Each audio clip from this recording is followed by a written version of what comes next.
Hola! That's it. Bonjour mes amis.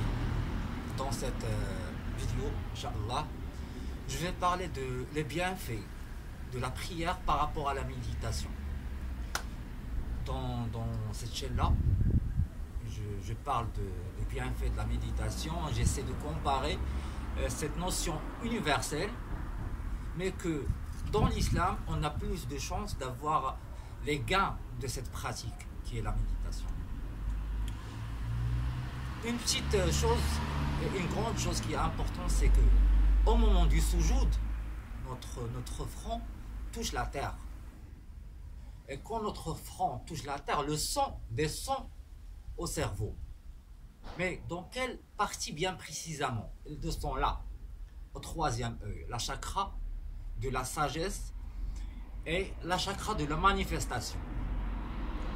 Donc mes amis, quand vous êtes au soujoud, votre troisième œil elle est ouverte à 100% parce qu'il y a plus de sang concentré dans cette surface-là. Donc, à ce moment-là, quand vous priez ou vous voulez manifester, parce que lors de la méditation, on s'agit comme ça, on essaie de se concentrer et on essaie de manifester les choses qu'on désire par cette pratique-là. Mais en islam, on maximise nos chances de manifester ce qu'on veut parce que le sang, elle est là. Elle est concentrée sur la partie du cerveau, et plus précisément sur le troisième œil, ici entre le nez et le front. Donc c'est une chose qui est vraiment très banale, mais personnellement à travers mes recherches que je fais dans ce domaine spirituel, j'ai arrivé à ce petit résultat qui est très très important.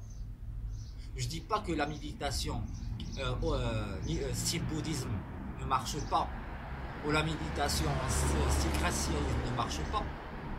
Ce sont des pratiques qui ont évolué avec les religions.